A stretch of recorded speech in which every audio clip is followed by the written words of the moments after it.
Good morning student, class 6 के बच्चों। आज मैं आप लोगों को आपके हिंदी के व्याकरण किताब से एक चैप्टर एक्सरसाइज 70 विराम चिन्ह जो बता रहा हूँ। यह चैप्टर थोड़ा लंबा है, इसलिए चैप्टर को मैं 2 खंड में बताऊंगा। पहला खंड मैं आपको आज बता रहा हूँ। यह विराम चिन्ह क्या है।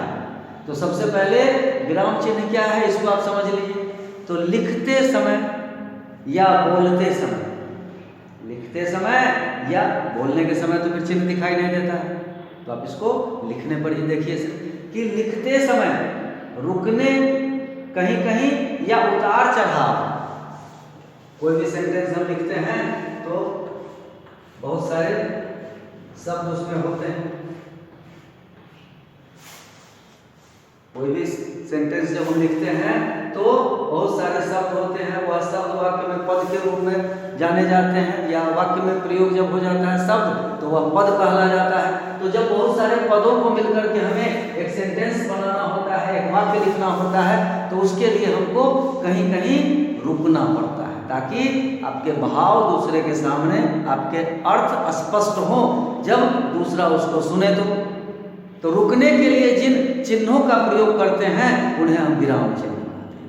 अपने भाव के स्पष्टीकरण के लिए, अपने भाव के पूर्णता अर्थ को प्रकट करने के लिए हम क्या करते हैं, रुकने के लिए कुछ चिन्हों का प्रयोग करते हैं। वैसे चिन्ह आपको विराम चिन्ह की श्रेणी में आते हैं। तो सबसे पहला चिन्ह मैं आपको बता रहा हूं, पूर्ण विराम।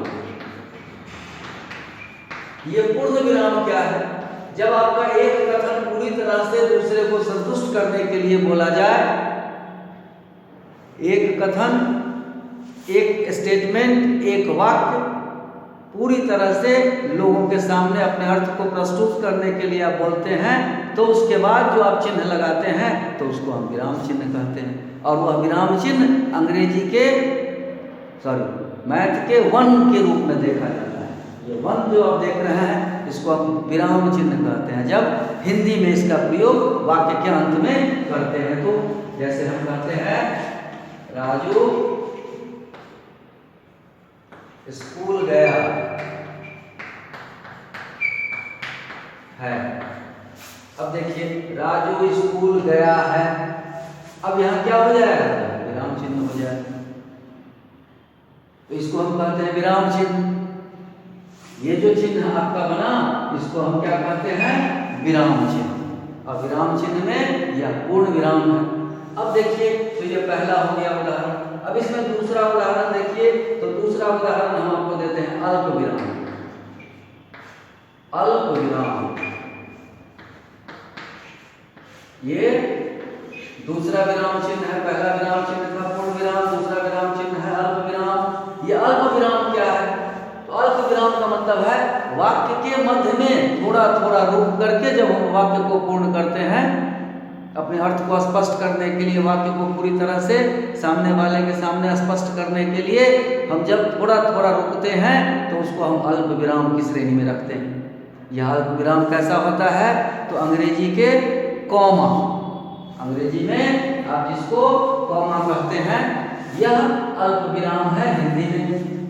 जैसे मोहन ने मेरे लिए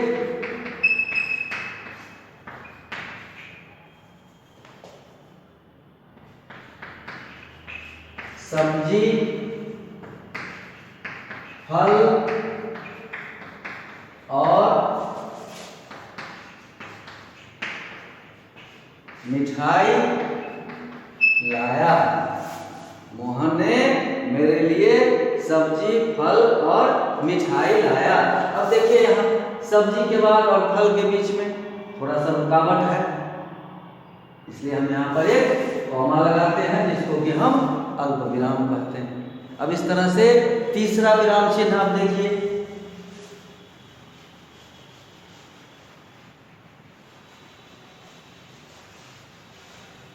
यह तीसरा विराम चिन्ह क्या है? तो तीसरा विराम चिन्ह है प्रश्न सूचक। प्रश्न सूचक मतलब क्या? प्रश्न की सूचना देने वाला। प्रश्न सूचक का मतलब प्रश्न की सूचना देने वाला। यह प्रश्न की सूचना कैसे देगा? तो जो कोई भी सामने आपके कुछ बोलेगा तो आप उस पर थोड़ा सा अचंभित होंगे, आश्चर्यचकित होंगे। आपको लगेगा कि कुछ खोजने की ज़रूरत है, कुछ याद करने की ज़रूरत है, किसी को पहचानने की ज़रूरत है। आप जान नहीं रहे हैं, आप कर क्या रहे हैं? किसी को ढूंढ रहे हैं, किसी को खोज रहे हैं, किसी को पहचान रहे हैं, किसी से पूछ रहे हैं। तो इसमें आपके प्रश्नसूचक शब्द भी होते हैं, जैसे क्या, कैसे, किसे, ये प्रश्नसूचक शब्द हैं। अब इसके चिन्ह के लिए हम क्या करते हैं? तो एक इस तरह का चिन्ह हम बनाते हैं, तो यह आ जाता है प्रश्नसूचक। अब देखिए यह कैसे प्रयोग में आता है। तो मोहन क्या लाया है? अब आप सोच रहे हैं, यह थैला तो देख रहे हैं आप उसके हाथ में, वह क्या लाया है इसको आपको जानना है। क्या लाया, जब भी क्या हो जाएगा तो यहाँ प्रश्नसूचक हो जाएगा।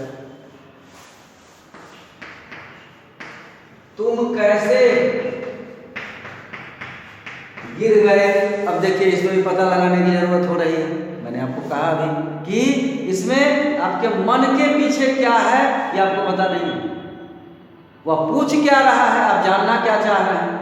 वह कैसे गिर गया, तुम कैसे गिर गए, तो इसके पीछे फिर एक प्रश्नसूचक लगा लेंगे। उसके बाद किसे, राजू को किसे मारना है। अब देखिए, अब इसको भी आप जान नहीं रहे हैं, किसे मारना है जान नहीं रहे हैं, किसे देना है जान नहीं रहे हैं, किसे प्यार करना है जान नहीं रहे हैं। तो आप यह किसे जानने का प्रयास करेंगे, दैट मीन्स कि वह एक प्रश्न हो गया और उसको आप प्रश्नसूचक की श्रेणी में रखेंगे। इस तरह से आपका यह, फिर दूसरे दिन में इसके दूसरे खंड को बताऊंगा।